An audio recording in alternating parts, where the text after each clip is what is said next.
नमस्ते दोस्तों। आज धर्म की पाठशाला में हम एक नए टॉपिक पर चर्चा करते हैं। आज के हमारे चैनल का वीडियो का जो प्रश्न है वह यह है कि शूद्र कौन है, शूद्र किसे कहते हैं, शूद्र के क्या मायने होते हैं। तो वीडियो चालू करने से पहले, प्रश्न के उत्तर खोज करने से पहले, जो लोग हमारे चैनल पर पहली बार यह वीडियो देख रहे हैं वह लोग बेल आइकन को टच कर दें, बेल आइकन को दबा दें और जहाँ लिखा है सब्सक्राइब उसे टच कर दें और चैनल को सब्सक्राइब कर दें। चैनल को सब्सक्राइब करने के लिए ना ही कोई शुल्क लगेगा, ना ही कोई पैसा कटेगा। चैनल को सब्सक्राइब करने का फ़ायदा यह है कि जब भी आप हमारे चैनल पे कोई नया वीडियो अपलोड होगा तो आपको उसका नोटिफिकेशन तुरंत प्राप्त हो जाएगा। वीडियो को अंत तक जरूर देखें और लाइक, कमेंट, शेयर करना ना भूलें। अंत तक देखने से फ़ायदा आपको ये होगा कि वीडियो का जो प्रश्न है उसका उत्तर आपको समझ में आ जाएगा। तो हम चलते हैं वीडियो के प्रश्न के। शूद्र कौन, शूद्र किसे कहते हैं।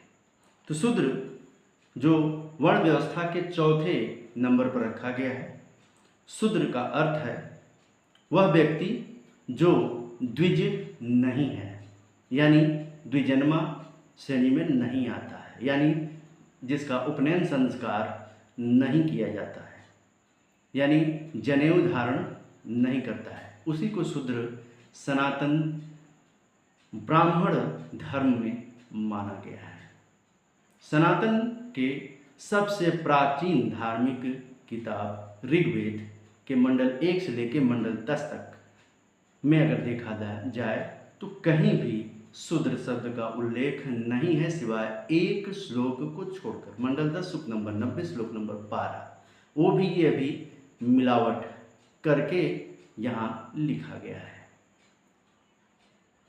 इसे स्वामी विवेकानंद ने भी खंडन किया था और यहाँ सिर्फ एक इस श्लोक के अलावा पूरे ऋग्वेद में आप देखें तो कहीं भी इनका उल्लेख नहीं मिलेगा। सनातन धर्म में कहीं भी इसका परिभाषा आपको नहीं मिलेगा कि शूद्र कौन होते हैं, सिवाय मनुस्मृति के पूरे अध्यायों को अध्ययन करने से आपको एकाध श्लोक में ये पता चलेगा कि जो उपनयन संस्कार नहीं करते हैं वो शूद्र की श्रेणी में आते हैं और दासों को शूद्र माना जाता है। तो यह शूद्र क्या है? सोशल क्लास का जो 4th श्रेणी का वर्कर होता है, यानी सोशल क्लासेस ऑफ इंडिया, यानी ट्रेडिशनली आर्टिसंस एंड लेबर्स, जो कामकाजी वर्कर होते हैं, जो दास होते हैं, जो नौकर हुआ करते थे, उन्हें ही शूद्र कहा जाता था। शूद्र धातु से, सुद्रुसी धातु से बना है जिसका अर्थ होता है दौड़ना। ऋग्वेद के में शूद्र शब्द का प्रयोग सिर्फ एक बार मंडल 10 श्लोक नंबर 90 श्लोक नंबर 12 में किया गया है, अन्यथा कहीं भी नहीं इसका उल्लेख है। भागवत पुराण अध्याय 5 श्लोक नंबर 37, द्वितीय स्कंद, गीता अध्याय 2 श्लोक नंबर 4, गीता अध्याय 4 श्लोक नंबर 13, गीता अध्याय 9 श्लोक नंबर 32 में इन सब चीज़ों का उल्लेख आपको मिल जाएगा। शूद्र शब्द मूलतः विदेशी है और संभवतः पराजित अनार्य जाति का नाम रखा गया था। अनार्य इसलिए दोस्तों और शूद्र इसलिए कहा गया कि जो लोग जिनका उपनयन संस्कार ब्राह्मण धर्म में नहीं माना जाता था उन्हें ही शूद्र कहा जाता था, उन्हें ही शूद्र माना जाता था। तो और अपराजित लोग जो होते थे, जो पराजित कर लेते थे, जिसे दास बना लेते थे, गुलाम बना लेते थे, नौकर बना लेते थे, उनका जो जनेऊ संस्कार हुआ करता, उपनयन संस्कार, वो नहीं हुआ करता था, उन्हें ही शूद्र मान लिया जाता था।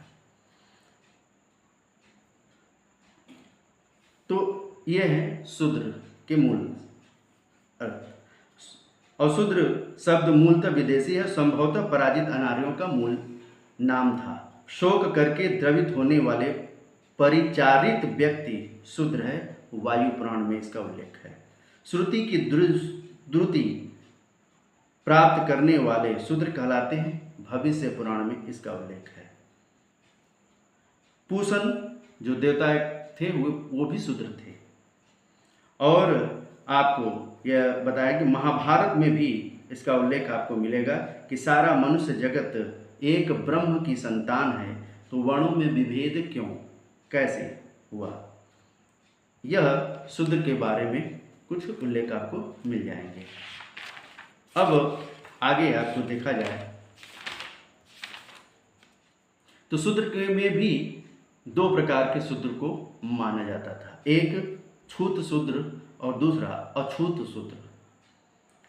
छूत शूद्र वह होता था जो घर के में सभी काम करने की, जिसको छूने की या जिससे छू जाए तो उससे कोई शिकायत नहीं होती थी, उसे कोई दोष नहीं लगता था, उसे छूत शूद्र माना जाता था। और अछूत वह होता था जिसे छू जाने से उसे दूषित हो जाते थे।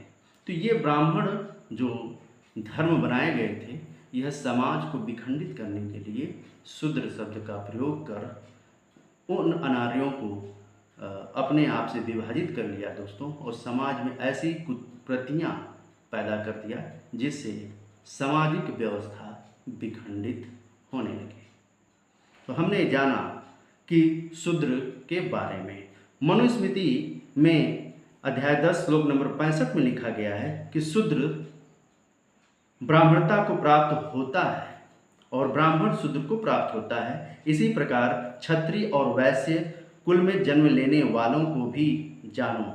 मनुस्मृति अध्याय 11 श्लोक नंबर 168 में भी यह लिखा हुआ है कि जो द्विज वेद को छोड़कर अन्यत्र टकरे मारता है वह जीता हुआ सपरिवार शुद्धता को प्राप्त करता है। द्विज यानी दो जन्म। इस प्रकार से शूद्र के बारे में हमने जाना। तो ये एक मिलावट है समाज को विखंडित करने के लिए और समाज को विखंडित करके अपना वर्चस्व कायम करने के लिए। ये वीडियो अच्छी लगे तो लाइक करें, इस चैनल को अधिक से अधिक सब्सक्राइब करें और शेयर कमेंट करना ना भूलें दोस्तों। प्रणाम।